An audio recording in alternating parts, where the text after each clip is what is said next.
Jesi nemeranywa nawe icyambere byatangaje byose n'icyambabazaga cyane ibyo yavugaga byose yavugaga avuga ngo twebwe abanyarwanda turambiwe ibi turasaba ibi twebwe noneho avuga se ahagarariye bande biriya no kwigaragambya akoresheje imbuga nkoranyambaga bivuze ngo iyo usanga hari uburyo bishoboka yari kujya mu muhanda akavuza induru nk'abandi bose kwajya babigenza yarangiza nawe akavuga ngo je niyo napfa ngo havuka abandi ntabwo dushaka kwavuka abantu bameze nka Idamandi turashaka kwavuka abantu bazima bafite imitekerereze mizima ngira ngo ikibitera ni umurengwe wo twagize kubera ubuyobozi bwiza.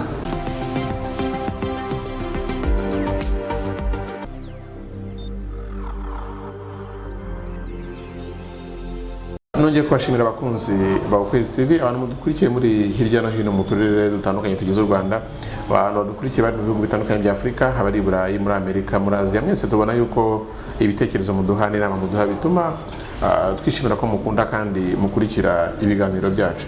Uyu munsi umuntu tugiye kuganira n'umukunzi nawe wa Ukwezi TV n'umuntu wakurikiye ibiganiro n'amakuru dutambutsa arabikunda ariko kandi nkuko muzi ko dusanzwe duha ikaze abashaka kuduha ibitekerezo byakubaka umuryango nyarwanda bifite ikintu byahindura ku mibereho y'igihugu cyacu twamuhaye ikaze yakozwe ku mutima n'ibyatangajwe n'umudamu witwa Idamange rya Mugwiza Yvonne aravuga ati uriya muri bintu atangaza mbona hari ikintu bikwiye kubera isomo abantu batandukanye ariko cyane cyane urubyiruko bo Rwanda rw'ejo ndagira ngo wenda tumuhe umwanya atwibwire hanyuma natubwire ibya Idamange nkuko bitubwiye wabibonye ute byaje gute hanyuma igitekerezo wabigizeho n'ikihe ushaka kudusangiza. Murakoze cyane ndabashimira kuba mwamariye umwanya nabasha kuza gutambutsa igitekerezo cyanjye ndabakurikira cyane ukuntu umuntu akurikira nyine za social media zindi ariko ejo bundi wenda uratangira twibwira kugira ngo tuganire n'umuntu tuzi. Ego ndabibwira reka wenda mbibwiremo ku bijyanye n'impamvu naje wenda gutanga igitekerezo ubundi sinkunda kujya mu itangazamakuru cyane ariko nyine byabaye ngombwa konza so amazina yanjye nitwa Murenzi Robert ndi umunyarwanda ntuye i Kigali mu bijyanye n'ubumenyi amashuri mfite icyiciro cya gatatu cya kaminuza nize ibijyanye n'imiyoborere y'abantu cya Human Resource Management ni nabyo nkoramo nibyo mazemo igihe rero ibyo bituma mpura n'abantu cyane uretse n'ibyo wenda nabaye mu nzego z'urubyiruko nyiri kuri kaminuza ndi kandida depite w'urubyiruko 2013 ndi umuntu wakunda gukora ibiganiro mbwirwaruhame ntabwo rero byapfuye kuza gusa ngo naje ni ibintu nkurikira nsanzwe nzi uko mbitwaza icyo rero cyo warumbayejeho icyatumye nza ni Idamange nk'uko wabivuze ikiganiro cyo yatambukije kuri channel ye ndagikurikira njya ku itariki 31 z'ukwezi gushize noneho nkomeza kubona reaction z'abantu mbona comments z'abantu mbona bamushyigikiye mbona bamubwira ko ari intwari ndavuga rero ibi bintu ntago je byarambabaje pe kuko aho Jesi nemeranywa nawe icyambere byatangaje byose n'icyambabazaga cyane ibyo yavugaga byose yavugaga avuga ngo twebwe abanyarwanda turambiwe ibi turasaba ibi twebwe noneho avuga se ahagarariye bande nta rwego ahagarariye ni nk'uko ubu ngubu naza hano ngatangira kuvugira abanyarwanda nta muntu mpagarariye n'umwe ni jyewe waje ndatanga ibitekerezo byanjye nk'uko mbyumva ariko ntabwo mvuga ngo twebwe abanyarwanda noneho ibi oya kuko umuntu uvugira abanyarwanda aba yarabiherewe uburenganzira aba ari umuyobozi yaratowe cyangwa afite inshingano yahawe n'igihugu noneho akashobora kuvuga n'izina ry'abanyarwanda koko ariko genda bivuga nkanje nk'umuntu utarishimiye ibintu byo yatangaje byarambabaje kuko ibintu yatinzeho cyane avuga jewe mbifata nko kwigaragambya kandi gufite ikindi kintu cyihishe inyuma kuko mpereye wenda ku byo yatinzeho cyane biriya byo gupfobya jenoside byo ni amahano sinanabitindaho cyane kuko n'urwego rubishinzwe rwarabisobanuye rurabivuga bavuga n'itegeko rishobora kumuhana biriya byo ntabwo ari byo pe ntabwo ari byo n'ababyumvise bakamushyigikira nabo ndabagaya cyane nkashimira abamunyomoje cyangwa abamucyashye ibyo ngibyo ntabwo ari byo gupfobya jenoside kandi kuko anabivuga avuga ko ari umuresikape ibyo biteye agahinda cyane rero kuba byaragizeho ingaruka warangiza ukajya gupfobya ibyo ni bibi rwose ndabimunenze ariko noneho iyo uje mu bindi yagiye avugaho cyane nk'ibya lockdown twese tuzi igihe tumaze muri intambara ubuyobozi bwacu bwarakoze cyane igihugu cyacu kiri mu bihugu rwose bya mbere muri Afurika no kwisubiza kiza ku mwanya wa hafi mu bakumiriye mu bakoresheje ibishoboka byose kugira ngo turwanye iki cyorezo ariko baturuka hariya aravuga ati icyorezo ntago kiruta ibindi byaje ntago bikwiye gufungirana abantu mu nzu turashize turapfuye biriya ntago ari byo rwose abyumve neza azongera bitekerezeho yisuzume hari ibindi yavuga byiza byubaka abanyarwanda ariko atari biriya ubu se aravuga ngo inzego z'ubuzima zacu ntabwo zizi ibyo zigomba gukora dufite abadogiteri bize dufite za labo dufite abahanga dufite n'ubuyobozi bw'igihugu butureberera niyo mpamvu twanabatoye niyo mpamvu tugomba kubaha ibyo amabwiriza baduha bigendeye ku by'ubuzima na OMS n'iki tukabyubahiriza nyine ibyo rero ntabwo akwiye kubitindaho ngo guhumura abantu kuko ibyo bintu we impamvu mbivuga gutyo iyo avuze atyo umuntu akaba ari mu nzu atabonye ibyo yakagombye kubona iyo umuntu ari mu nzu bitandukanye n'iyo ari hanze iyo umuntu hari abantu twagiye tuganira ari iganiro duherutse kugirana n'umuvugizi wa polisi y'u Rwanda CP John Bosco Kabera avuga ati simpakanye ko lockdown itabangamye irabangamye ariko abantu bumve yuko hatabangamye lockdown y'ubwayo ahubwo habangamye icyayi cyo coronavirus nibyo aho ngaho ni naho naguha rinuza wenda uvuga ngo ubuyobozi ibyo navugaga nanjye abayobozi baraturebera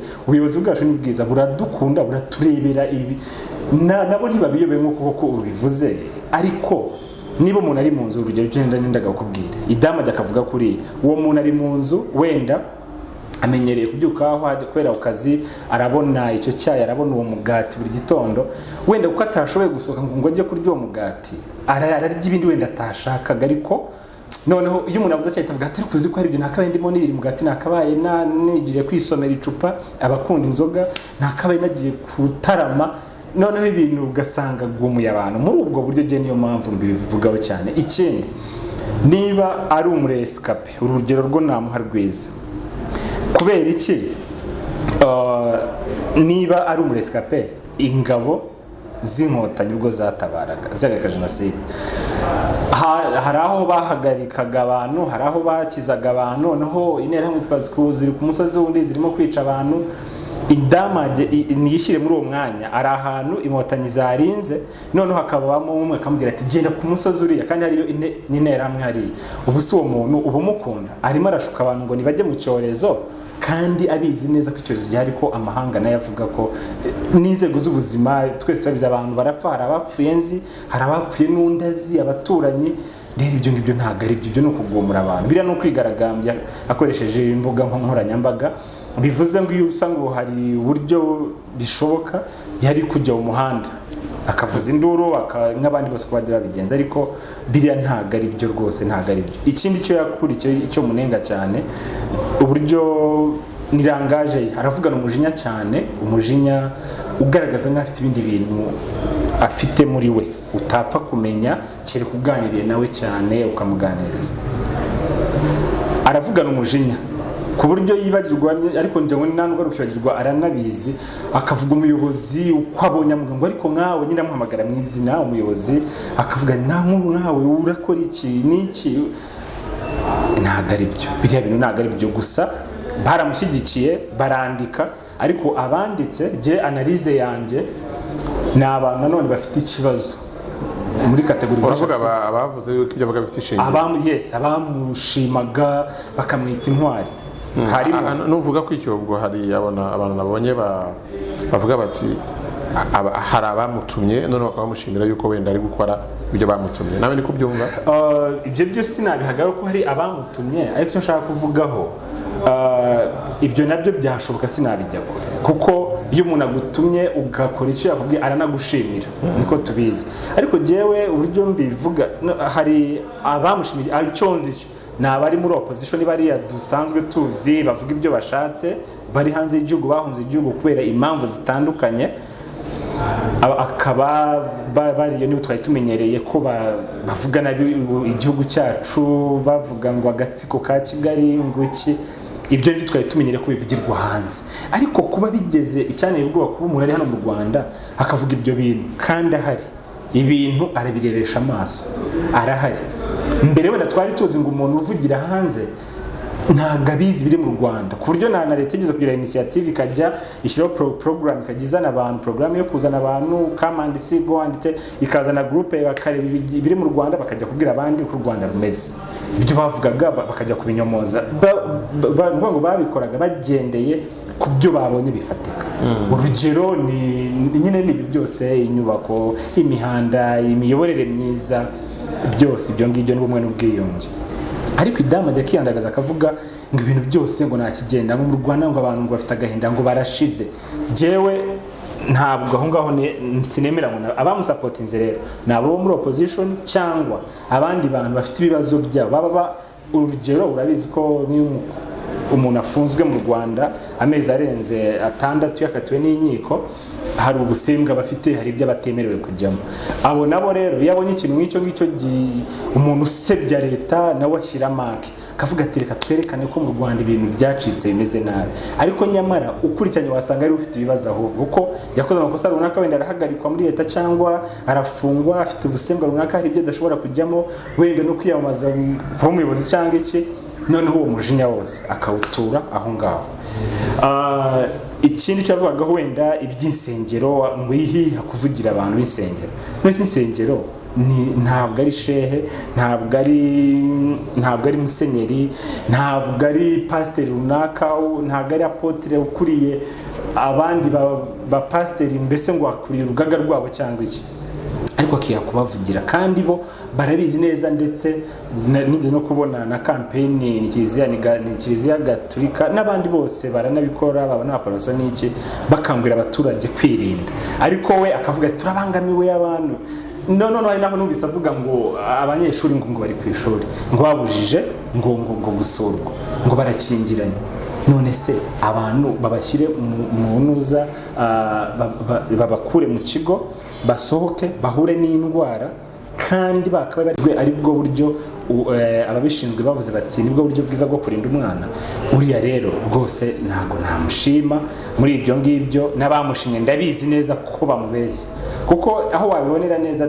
buriya agize cyangwa ibi byaha byo yavuze n'ibyo gupfobya jenoside amategeko bakabona ko amugonga kuko yari itegeko yishe agafunga wenda n'urugero ntaze simwifuriza gufungwa ndibaza neza bamusura ni bake cyane biriya byose ni induru zo kuvugira hariya kuri social media ariko uwaza gucya kigaragaza ati genje gusura idamaje rwose ni intwari ntawe yasurwa nabe yaba atabafite akimenya nyine leta ikamutuma akarya izo mvungure igihe kikazagera agataha wenda ariko ibyo ngibyo ndagira ngo rwose mbinenge cyane ntabwo ari byo ibyo ngibyo ntabwo ari byo kuko iyo uvuze utyo noneho hari ikintu jewe cyanambabaje kuntu avuga wambaza ngo ese ngo ntabwo upfobya ngo jenoside ngo ese umurezi kape ngo yapfobya ngo jenoside oya umuntu ashatse yakwishyiraho stati yariyo yose imufasha gukora icyaha kandi icyaha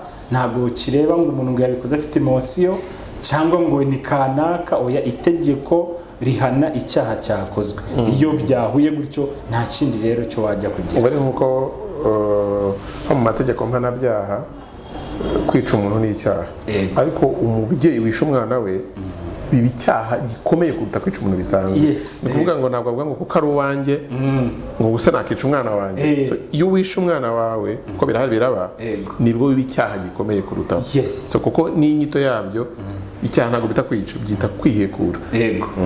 Urakoze cyane rwose kuko aho ngaho urumva niba koko abivuga nk'ukuntu bitanzwe ati ndi umurezi kapa, niba ari we koko Farije iramwishyuriye arize ubwo bumenyi yarabugize, yize na za masters, yarangiza akavuga ibi bintu nose uhite basuye umuntu ibyo yize yabaye transformed. Ibyo yize ni ibi ngibi sinose yabyigiye kuri university, niba yari nta university yari yigisha ibyo bintu by'imitima mibi n'urwango n'iki no kureba ibibi gusa. Ariko jewe n'ubwame nabonye umuntu ureba ibibi gusa nta kintu na kimwe cyiza shima, byose akabyita ibibi. Ariko nanone ngiye kubyanariza naravuze ngo ngira ngo ikibitera ni umurengwe wo twagize kubera ubuyobozi bwiza bwaduhaye, ubuyobozi bwegereye abaturage turisanzura. Mujya mubona rwose ukuntu twisanzura no ku nzego z'umutekano, twabwira ibyo dushaka kuri Twitter, mujya mukurikira cyangwa fande bahura mbese ukabona harimo ibyo ngibyo ntabwo ari bibi, niko nyine ubuyobozi bwacu bumeze, bukunda abaturage. Ariko abandi tutabifata ngo tubikoreshe mu bintu bibi, tutabifata nkaho ari ibisanzwe tugomba kubibona, ntabwo ari byo. Leta giye ikintu njya numva ikintu umuntu yabaza leta cyangwa icyo umuntu aba ategereje ku bayobozi, kuko leta iyo mvuga leta n'ubundi ni twege twese. Uretse kera nari nzi ko leta ari ikintu kiba giteretse ahantu hitwa ngo ni leta, ariko leta ni je, leta ni wowe, leta noneho tukagira abayobozi bahagarariye izo nzego. Noneho abayobozi bahagarariye izo nzego ikintu cyo baturebera n'iki, iyi misoro ikusanyijwe ivuye mu baturage cyangwa no mu mutungo kamere w'igihugu, habamo gutegura ingingo y'imari, amafaranga azakoreshwa gute, bagategura ibikorwa remezo, bakubaka amashuri, ivuriro, kuko n'ibintu bihenze cyane nta muntu n'umushoramari waza kubikora. Niyo mpamvu leta ari byo ikora ibyo bintu binini, imihanda, amashuri, amavuriro, kubaka imirongo ya interinete, amashanyarazi, amazi. Ibyo bintu iyo bihari leta si ubugira ngo bigende bite. Ubuse Idamange yashaka ko Farije imwishyurira yige, narangiza imushakira akazi, ninarangiza inegosiye ahembwa umushahara ayumva ashaka, noneho ndetse inarenzeho imukorere na business yindi ivuga iti uyu mushahara nta nubwo uhagije, reka tuguhe n'indi business ukomeze rwose ubeho neza, kuko ntabwo ari byo. Bamuhaye ibintu bikomeye cyane, ubumenyi. Ubwo bumenyi rero akwiye kubukoresha iki? Kubukoresha muri bikorwa remezo igihugu cyashyizeho, imihanda, amashanyarazi, amazi, interinete, ibyo inyubako, ibyo byose atekereje akicara neza. Uyu mwanya amara ku YouTube wavuga biriya, yavuga ibintu bindi byiza, ibyo ashobora gufata mu bintu yize agafatamo nka topic runaka akayisangiza abandi, akavuga ati nyamara umuntu kwiteza imbere bisaba ibi n'ibi, cyangwa se umuntu kugira ngo yirinde ihungabana bigende n'ibindi byinshi byiza, kandi abantu bakanamukunda, akubaka sosiyete. Buriya wenda abatabizi bashobora kuvuga bati ese ibi ni ibicumbi baba barimo ibintu by'amagambo. Buriya ikintu gikomeye cyane ni imyumvire. Buriya kugira ngo uve mu rugo uhave ujya ahandi cyangwa ugiye ku kazi, wabanje kumva neza ko ugiye kujya ku kazi, ndetse ukanategura ibyo ugiye gukora. Noneho iyo ubwonko bwawe wamaze kubushyiramo ibintu bibi, n'ubundi ni cya gihe utegura ibintu bibi muri wowe, ukumva igihe cyose ukumva nta mahirwe ushobora kugira mu buzima. Hari umuntu uzasanga kubera n'ibibazo byabayemo cyane bibi, uzanamubwira utari ko hari ikintu ushaka kukugirira neza, hari rwose ikintu cyiza wagiramo amahirwe. Genda bizana umwana byigeze kubaho twarimo gufasha muri ubwo buryo, aravuga ati ntabwo bishoboka, ati jewe nagerageje ibi biranga, nkora ibi biranga, none urambwira ibyo ndabizi n'ibintu bizakunda, reka mpfe kubaha ibyangombwa ariko ndabizi neza ko bitazakunda. Bivuze iki? Ni experience aba yaragize mbi, noneho ntashobore kuyikontrola, ubwonko bwe bukava mu buryo bw'imitekerereze myiza ya kimuntu, nakwita ya kimuntu, ahubwo hakabaho kujya mu mitekerereze yindi ituma buri kintu cyose cyubonye ubona ko ari ikintu kibi. Waca umuhanda ukoze neza, utuye umuhanda ariko bawukoze nabi, harimo amakona menshi iyo bajya kurambura neza, nturebe imisozi hariyo bagiye bakikira ku ruhande. Noneho ni ukuvuga ngo ibyo byose iyo umuntu abirebye niyo byaba ari byiza kubera ya myumvire, usanga ibintu byose agenda abifata mu buryo butari bwo kandi bigatuma agera ahantu habi. Idamage rero ni ukuvuga ngo ikintu gikomeye cyane ari hakora, arimo arasensibiliza abantu, nk'ubu hari abantu badakunda gukurikira ibintu by'amakuru cyane, kumenya ibigezweho, kumenya se u Rwanda ruhagaze rute mu rwego rw'ubukungu, mu rwego rw'ubuzima ruhagaze rute, ese mu mavuriro imiti dukoresha ni imiti imeze ite, mbese ibyo byose. Noneho ugasanga umuntu utabizi yabona nka biriya bya Damage arimo avuga, akavuga ati abanyarwanda koko barashize, bose bari mu bibazo. Kuko niyo abivuga aravuga ati twebwe abanyarwanda turabasaba, turambiwe ibi. Ibyo bintu ntabwo ari byo rwose. Idamage ahantu ari rwose mbabarira byumve, ahubwo namugira inama yo kuba umubyeyi w'igihugu, nk'ukuntu tuzi ababyeyi. Iyo uganiriye n'abantu ba kera bakubwiraga ko ababyeyi ari abantu basabira imigisha igihugu, ari abantu bifuriza u Rwanda kwaguka, rukabyara rugaheka, inka zikabyara inyana zigakamwa, u Rwanda rukaguka rukagira ubukungu rugatera imbere. Ariko niyo habaho waba ufite ibibazo bisanzwe hari uburyo bikemukamo, ariko biriya byo kugenda ari umuntu w'umubyeyi rwose mbabare ntabwo ari byiza. Asa nk'aho arimo avuma abantu, nk'aho abifuriza ibibi, kandi ubundi tuzi ko umubyeyi ari umuntu ufata iry'iburyo agasengera abantu, niba ari ingabo ziri ku rugamba zigatabaruka amahoro. Nk'ubu dufite ingabo ahantu hatandukanye zibungabunga umutekano, zifasha abanyafurika n'abandi kugira ngo bagire umutekano, aho kugira ngo afate iry'iburyo asengere izo ngabo ziriyo zitabaruka amahoro, asengera abayobozi bacu, ahubwo arababwira, arimo arabishyura ibyiza byo bamukoreye, warabishyura n'ibibi, arabavuga nabi, aravuga abayobozi uko yishakiye, akadukira agahamagara umuntu gutyo nk'aho ari umuntu mugenzi we bangana. Ibyo bintu ntabwo ari byo. Rero bibaye byiza rwose yahagarika ziriya video ze. Noneho usigaye narabonye abo ngabo bashyikiye bo hanze baramubwiye ngo ujye ugerageza rwose usore video buri munsi, ngo twereke ko uriho utarapfa. Yarangiza nawe akavuga ngo je niyo napfa ngo havuka abandi. Ntabwo dushaka ko havuka abantu bameze nka Idamage, turashaka ko havuka abantu bazima, bafite imitekerereze mizima, bazasiga umurage muzima mu gihugu, kuko twese bituba turimo ni ibintu twubaka, abandi bakazatugenderaho. Natwe ibyo tugenderaho nibyo basogokuru bubatse, bakuru bacu bubatse, ababyeyi bacu bubatse, tugenderaho. Nidusaza nabo uwo murage niwo tuzafata. Ariko umuntu guturuka hariya akavuga ibintu bidafite ingingo, bidafite pfo na ruguru, ubu se yahereye aravuga abanyarwanda ngo bafite ibibazo ngo bikomeye cyane.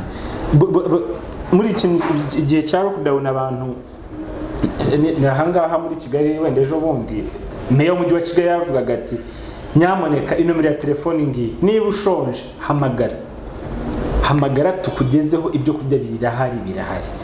Koko ubuyobozi bumeze gutyo se twabukure? None se ibihugu nitubireba ahubwo je mbona okay, reka mbyite gutyo, wenda mvuga ngo ni umurengwe twagize kubera ubuyobozi bwiza burangaje imbere na nyakubahwa Perezida wa Repubulika Paul Kagame na FPR Inkotanyi. Je mbona kuva FPR Inkotanyi yahagarika jenoside, kuva aribo bari mu butegetsi, kuva FPR Inkotanyi ari ifite ubutegetsi, ariyo iyoboye abanyarwanda, mbona imibereho y'abanyarwanda yarahindutse. Niyo tutajya mu mibare myinshi, buri muntu wese ambabarira abitekerezeho. Mbere ya jenoside yakorewe Abatutsi 1994 na nyuma yaho, uyu munsi, iyi tariki y'uyu munsi, arebe icyo gihe uko yarabayeho, yongera arebe n'uyu munsi uko abayeho. ibyo byose ni ukubera iki? Ni ukubera ubuyobozi bwiza.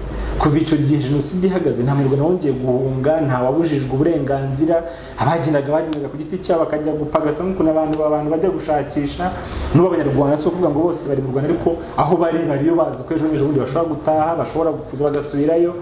Ibyo rero nibyo by'ingenzi. Iyo leta iguhaha ibyo ngibyo biba bihagije, ukabuza uti ndi buve Nyagatare nje Rusizi ingaruke nta kibazo ngize mu nzira, ahubwo muhura n'abashinzwe umutekano bandi ndace muri Nyungwe, amatara araka, za kamera zirimo, harimo abasirikare. None ikibazo kindi ni iki?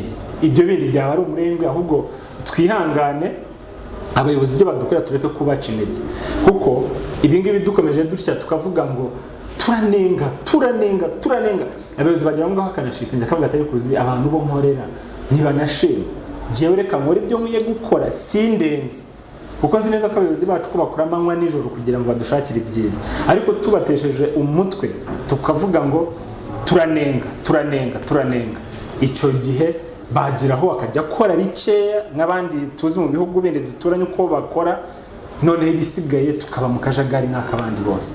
Ariko mu by'ukuri twebwe wenda ni ikintu navuga kandi nizeye, ni uko abantu benshi batameze nk'Aida n'abamushyigikiye n'iziriya za kategori zo navuze.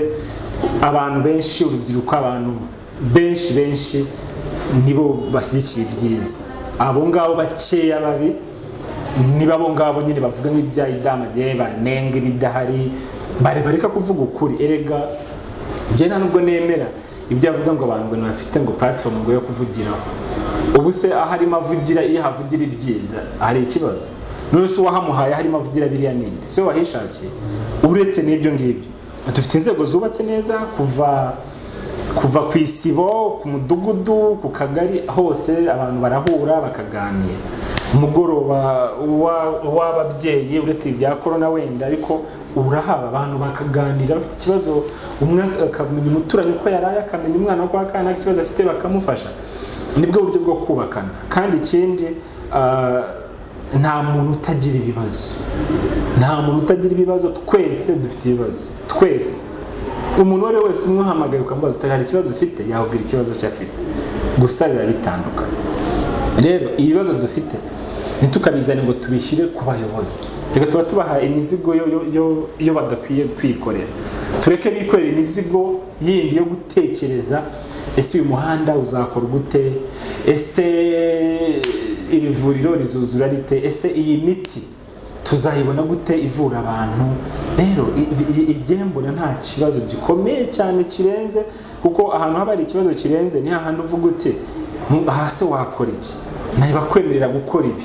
Ariko mu Rwanda buri muntu akora ibyo yashatse, ndavuga mu buryo bwo gukora imirimo muri business, ari abahanga imirimo, ari iki, hari inzego, hari ibigega bifasha urubyiruko, hari ibigega bifasha abadamu, hari ibigega, hari banki z'ubucuruzi, hari uburyo bwinshi buhari bwo gufasha. Hari amakoperative mu bibina abantu ko bajyamo bakazamuka, hari uburyo bwinshi. Ariko buri muntu niba agize ikibazo cyangwa ikibazo gisanzwe cyo mu buzima busanzwe, hari uburyo bikemukamo.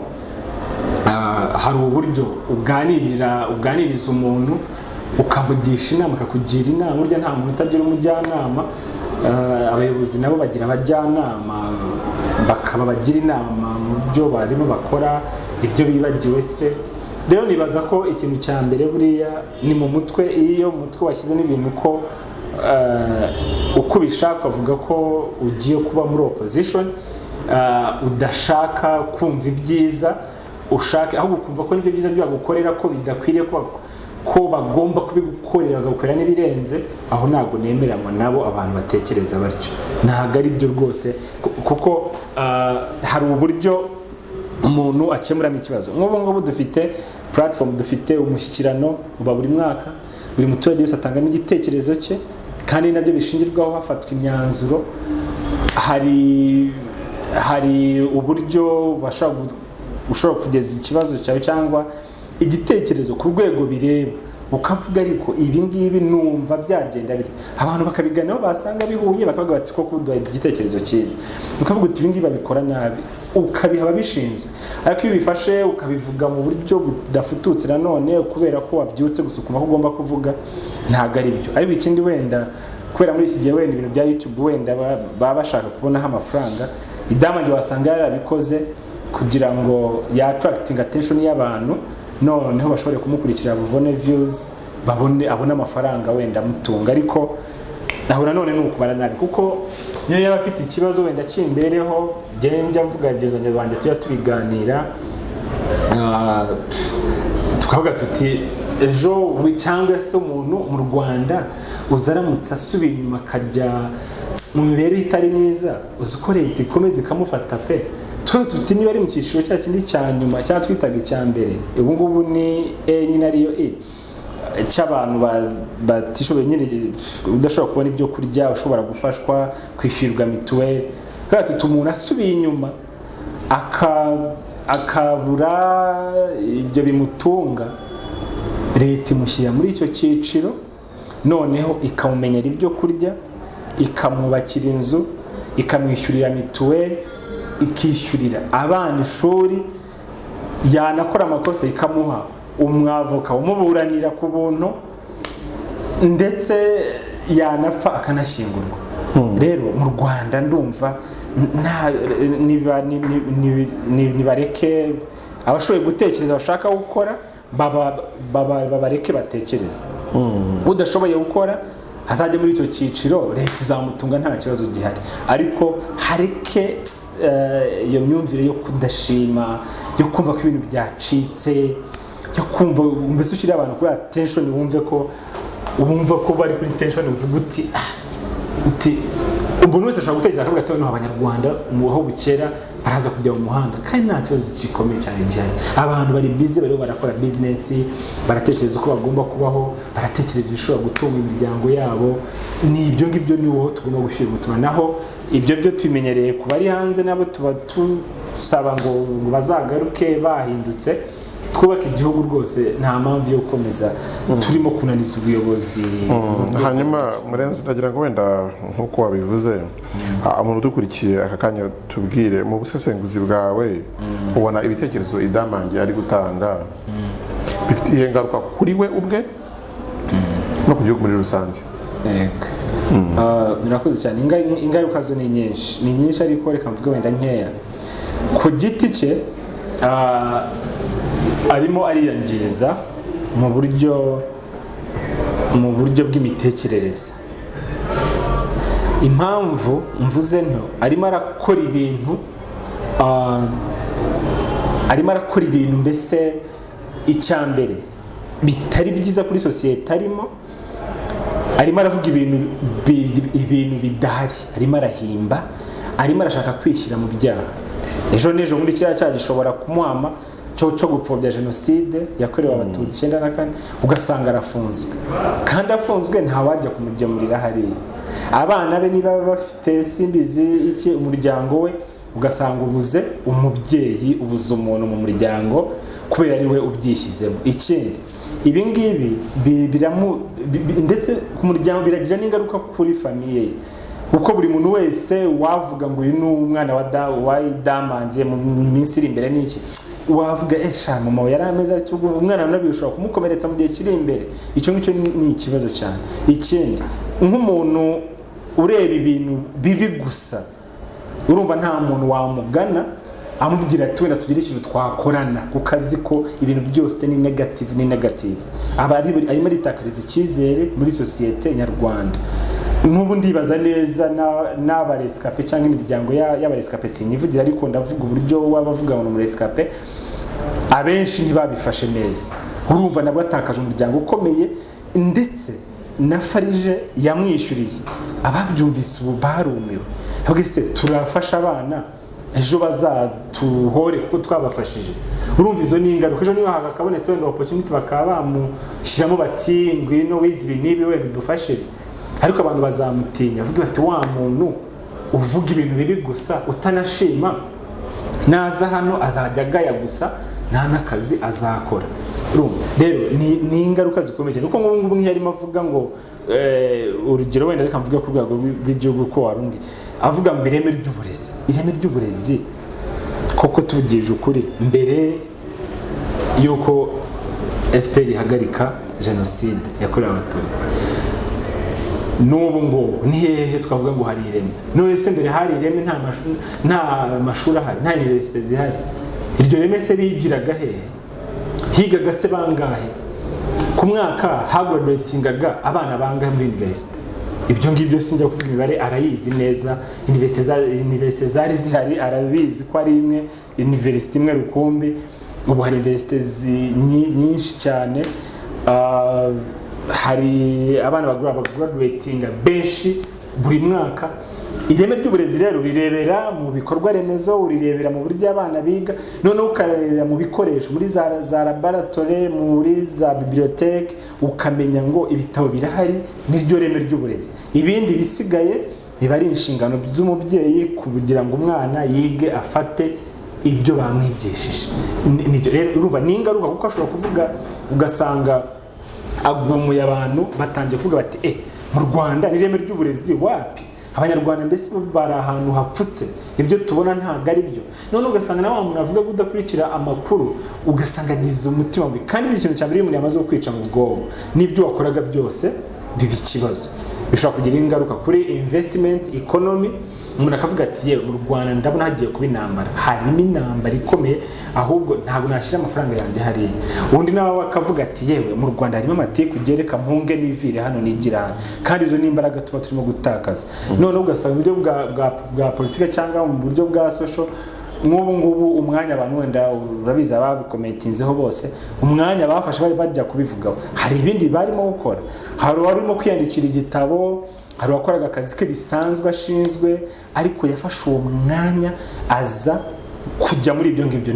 Ubu nanjye nakabe ndi mu bindi wenda nawe cyangwa uri gukora ibindi biganiro by'abantu biteje imbere koperative n'ibiki, ariko turi muri ibi ngibi kuko izi ni ingaruka ziba zatangiye kuza. Ikindi rero iyo mbirebye mu gihe ingende wenda ku bihugu bindi uko imvururu zitangira, uko hazamo ibintu by'amacakubiri n'iki, hazamo ibintu nk'ibi ngibi niko bitangira bya propaganda.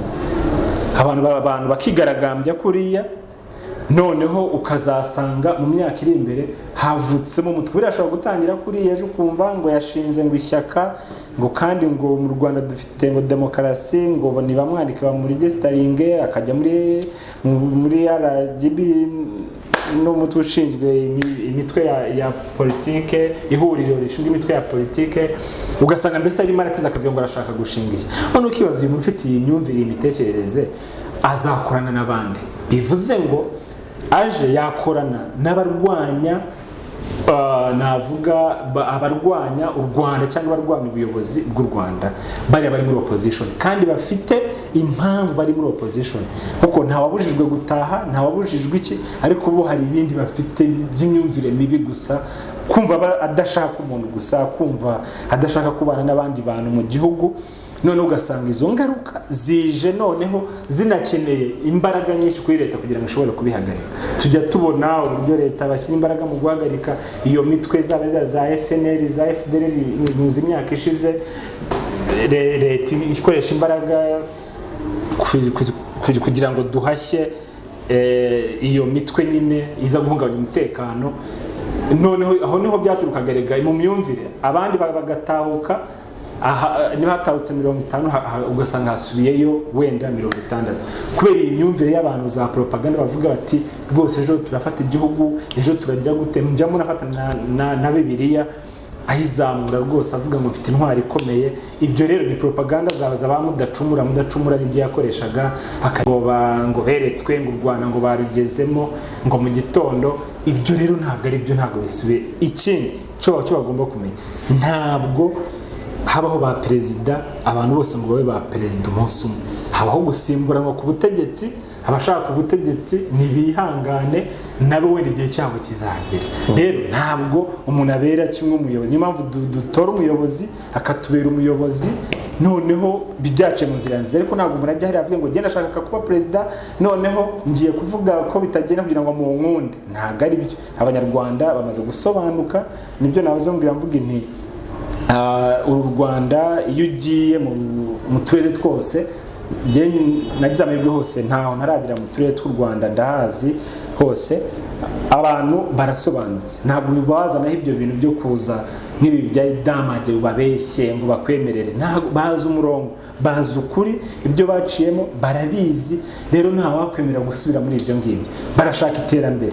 Wowe Abanyarwanda umaze kuva muri za nyakatsi arizo wavukiyemo, leta igukirije nyakatsi, ubuyobozi bugukirije za nyakatsi, uvuge ngo iyi leta ngo ntikabeho, ntabwo ari byo, ntabwo bishoboka. Abanyarwanda bazi ukuri benshi, uretse ko hatabura nk'abo ngabo bandi, ariko rwose ni icyo ngicyo navuga. Naho ibi ngibi byo tutabihagaritse, hatabayeho kubicyaha, abantu bazagira ngo nuko nk'uko u Rwanda tumeze, abayobozi bacu bazagira ngo Abanyarwanda koko abaturage nuko nk'uko tumeze, kandi ntabwo ariko tumeze. Ibyiza turabibona ndetse turanashima, imiyoborere myiza turayireba, turanayishima, inatugeraho nta kibazo. Ibikorwa remezo tubigendamo nta kibazo, interinete ni nayo idutera umurego wo gukora ibyo byose, irahari ahantu hose. nayo damage iyo usanga nta internet afite ntiyashoboye gukora ibi biganiro byari hatambutse, ariko aricara iwe akabikora akabya uploadinga yibereye aho ngaho.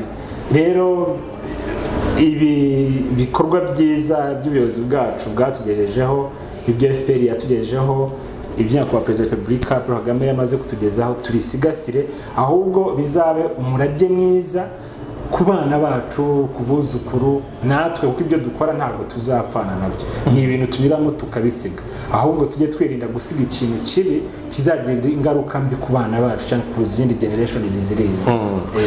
Murenzi Robert, urakoze ku bitekerezo byiza duhaye, wabwiraga twese abakurikiye Ukwezi TV, nanjye nyikurikira nubwo hariho nkora. Ndagira ngo by'umwihariko wavuze cyane kuri Damange, hari inama yo wamugira ku giti cye kugeza ubu? Ni ukuri ku giti cye atumva wenda namuvuzeho cyane agira ngo hari ikibimwifuriza. Inama namugira ni uguhinduka, ni uguhindura imyumvire n'imitekerereze, kandi niyicara akabanza agatekereza ari wenyine, arasanga ibyo yavuze ko yibeshye cyane, kuko ukuri kurahari biranagaragara. Noneho namara kwitegerezaho neza, anagize Imana yashaka n'abantu, nashaka azashake nanjye, noneho tubiganireho hamwe, mwereke ibyo yavuze ko hari ko yibeshye. Noneho nawe ubwe bizamugiraho ingaruka nziza, azagira imitekerereze myiza. Iyo mitekerereze myiza izatuma atekereza mu kazi gasanzwe, akora ibintu bimuteza imbere, aho gukora ibintu bihungabanya abantu, biraza abantu amajoro basobanura, bavuga, bareba amategeko, bareba ingingo. Ibyo bizamugiraho ingaruka nziza. Noneho ejo nawe atazaho, kuko ashobora kugira gutya rega yakomeza kubitambutsa. Ibyo murabizi, muramenyereye abari hanze muri opposition, bakavuga bati rero shaka uko ucika, buriya uzapfa, buzawerwa irengero, nk'ibyo birirwa barimo kuvuga. Usanga avuye mu gihugu, agiye mu mahanga, aguye mu mahanga. Ni umurage mubi rero. Ni umunyarwanda akwiye kuguma mu gihugu cye. Umusanzu we uranakenewe, ibyo yize ntabipfusha ubusa, azabikoreshe mu kubibyaza umusaruro mwiza, aho murage abana be mwiza. Ndumva ariyo nama yo namugira, kuko birashoboka. Uricaro azayicara asinzira, ahumirize, yitekerezeho umwanya ari wenyine, azabona ko ari ibintu bishoboka cyane. Ntawe mwifuriza ikibi rwose. So ngira ngo nagushimira Murenzi ku mwanya waduhaye no ku bitekerezo wadusangije, nkuko nabitangaje gitangira ikiganiro. Murenzi Robert yaje ku Ukwezi TV nk'umwe mu bakunzi ba Ukwezi TV, ashaka gutanga igitekerezo. Nawe ushaka ufite ukundi kuntu wumva ibintu, ushaka kugira igitekerezo muri comment, ushobora no kutubwira uti nanjye nifuza gutanga igitekerezo kuri iyi ngingo, ntabwo nifuza ko iyo twagumaho. N'indi ngingo ireba imibereho y'abaturage, ireba umutekano, ireba ubukungu bw'igihugu, uhawe ikaze. Kandi nshimira by'umwihariko uyu munsi kuba twabanye nawe Murenzi, no ku bitekerezo waduhaye. Ngira ngo abadukurikiye, abafashe umwanya bakumva iki kiganiro, buri wese afite isomo akuyemo, kandi buri wese nk'uko wa mugani ushobora gushyigikira akantu ngo ibi nibyo yakoze, kandi uzi ko utabikora nabyo, wenda umuntu abemo agira uburyo bwo kubitekerezaho. Turazirikana yuko hari abajya bigenda gutya, ugasanga umuntu yishinze undi mu buryo ubu n'ubu, kandi ushobora gushituka wakoze ibikorwa bishobora guhinduka icyaha, ukatabwa muri yombi, ukakurikiranwa n'amategeko. Ndagira ngo rero buri wese akuremo ibye, buri wese akuremo ubutumwa bwe bumureba, akuremo ibyo yumva byamugirira akamaro, kagira n'akamaro igihugu, kandi dukomeze twese gutanga ibitekerezo bifite icyo byungura umuryango nyarwanda. Ndagushimiye, mvuga ngo ukomeze ugire ibihe byiza, kandi n'ubutaha hagira indi ngingo ubona ko watangaho igitekerezo ku Kwezi TV, uhawe ikaze. Murakoze cyane nawe.